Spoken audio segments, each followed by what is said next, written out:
Well, hello, Sharon Richards from the Green Desk with probably one of the most elaborate hats that I've ever constructed myself, other than the Darth Vader mask I made back when I was a sophomore in high school.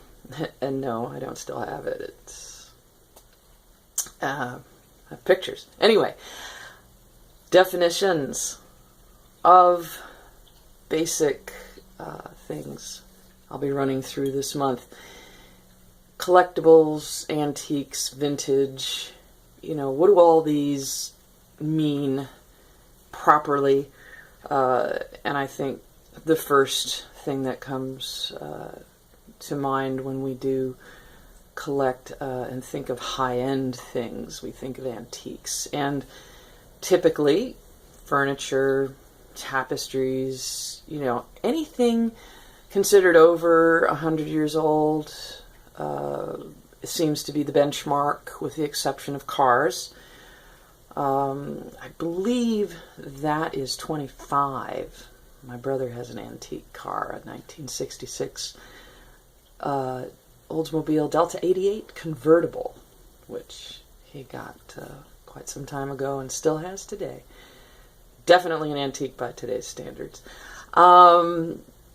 And apparently I was reading a little bit about the 1930s Smoot-Hawley Tariff Act, which, if you're a Ferris Bueller buff, was mentioned in that film.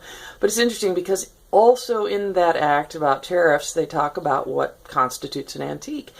And anything that is, with the exception apparently of rugs and stitched things, post 1700 or prior to 1700 are considered antiques. But that's rugs and stitchery, tapestries, and suffice to say, antiques is a very broad word to cover many old things.